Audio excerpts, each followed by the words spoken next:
Hey guys, it's Serge, and today I want to talk to you guys a little bit about my path of how I got here from being an engineer to transitioning to business development within the architecture, engineering, construction industry, right? AEC.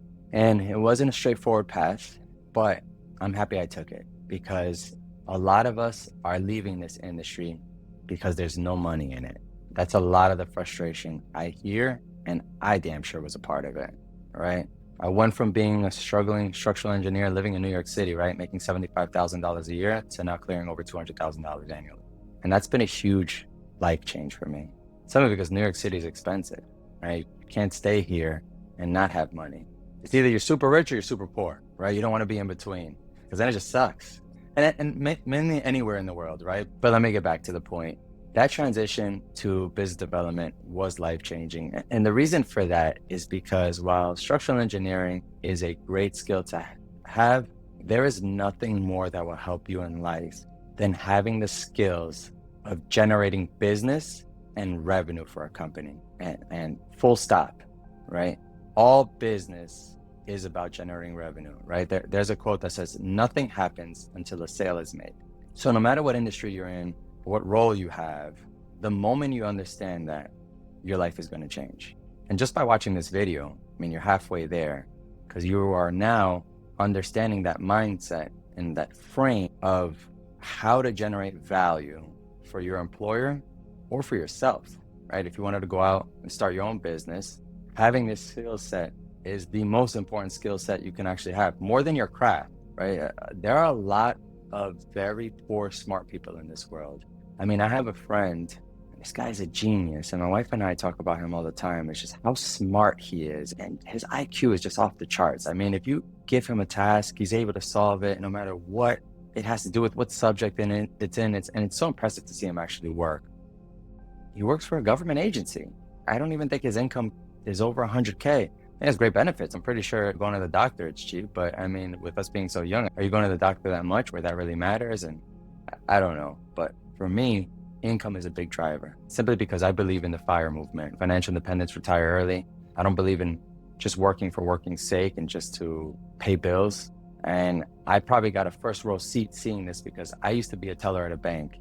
And across the street, there was this company we had their account for. And they would come in, and because since we had the business account, the employees, they were allowed to cash their checks there for free, right? They didn't have to go to a check cashing place. And if some of you know about check cashing places, they charge like 3%, right? To cash your check. But I remember this one guy always coming in and saying, this is the longest I get to hold on to my money.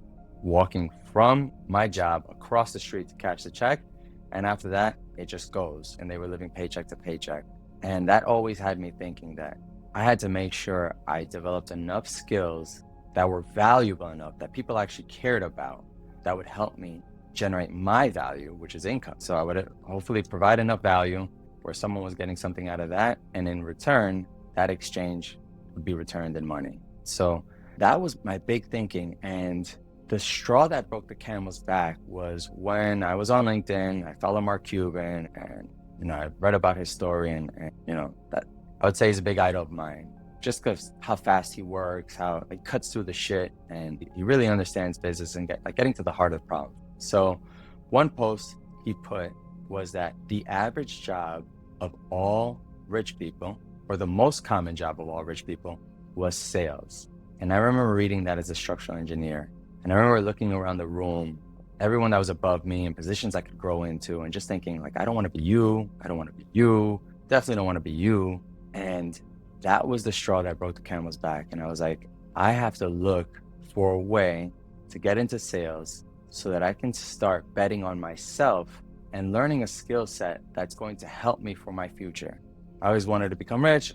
I know the highest path or the fastest path or the most common path for people who have wealth is usually starting a business. So how do I put myself in position? Maybe I never do it, maybe I do, but how do I put myself in position to actually get there? In all honesty, I was almost going to quit structural engineering and become a realtor, right? Starting to sell real estate.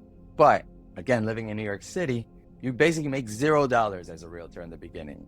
You have to go in there with enough cushion in terms of savings so you can ride out the storm of the very beginning of you building out that book of business. And lucky for me, within this AEC industry, I found a role where you needed a structural engineering background and then they wanted you to do sales. And I was like, wow, I get to earn a salary while learning a skill set that's going to help me forever. Because even if I didn't stay in the AEC industry, this is a skill set you can apply anywhere. And that is what changed the trajectory of my life.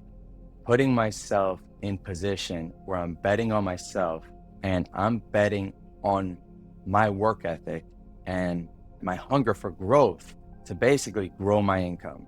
The one thing that also sparked it was in trying to grow your income, if you are a salaried employee, the only way to do that is one, you keep leaving your job every year and go to a new job and negotiate a new salary, or you negotiate with your boss every year to increase your salary. And I was like, that's probably not going to work. If I go to my boss every year and say, hey boss, I did so well this year, I want more money. Every year, I want a 20% raise. And if you think about it, I knew that wasn't going to happen, right? So where was the opportunity for me to go somewhere where I was actually able to increase my salary without asking anyone? And that was important. And that's what led me to look into a role in sales, because that is one of the only fields where you don't actually have to ask for a raise. You just work for it. And the results are purely on you. How hard you work, how well you work, how efficient you work, how you are with your schedule, and what you're measuring in terms of your KPIs, right? Your key performance indicators, right? Those lead measures, right? That's going to get you to that ultimate result you're trying to get to, which usually hitting quota and then going beyond it. So you're getting into your accelerators and you're making more and more money every year. So I love that, taking that bet on myself. And still, because we're in this industry, you're basically gifted something that's not gifted in a lot of other industries, where in this industry, they give you a salary, and it's a fairly comfortable salary. And on top of that, you can make bonus and commission. And it's absolutely life-changing once you start betting on yourself. And really the big thing is understanding what you need to be doing day to day to make sure you're hitting that quota.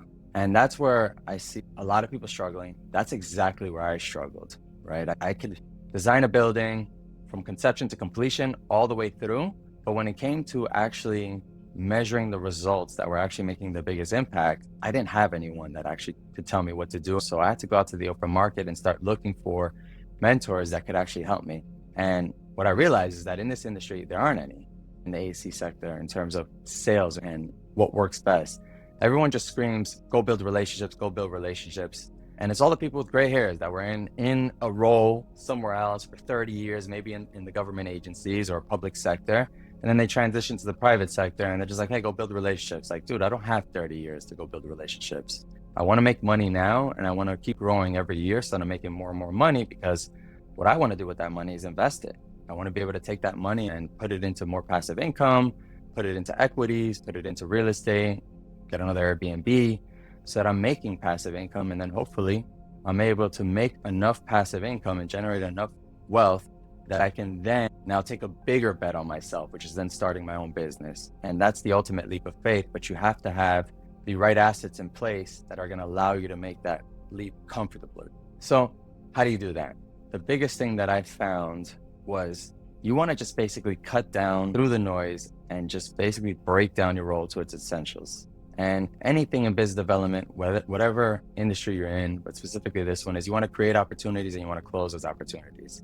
And creating those opportunities, you want to make sure that you're targeting the right people, the right accounts with the right message, and delivering and sharing that value you can provide to them. And then ultimately, when you're closing the opportunities, you're basically just walking them through the decision-making process so that you get to a yes, no, or not now. And once you understand that, it's going to dramatically change your life, because you'll be able to cut through all the shit and all the noise and just focus everything in just those two functions, right? Creating the opportunities and closing the opportunities. And really it's just finding and creating them and then just walking them through the decision. And some people aren't going to buy, and that's okay. You never want to have 100% close rate.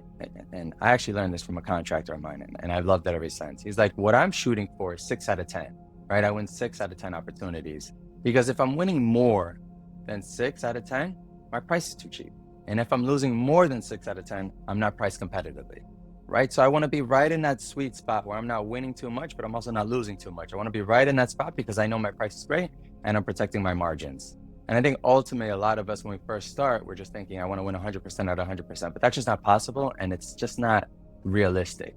So you want to shoot for that sweet spot so that you know you're protecting your margins, and at the same time, you are protecting that skill set of not just selling on price, but selling on the value you provide, and protecting yourself in terms of making more and more money, right? Because the more revenue and the more profit you can bring to a company, the better you're going to be. And that ultimately will change your life, guaranteed.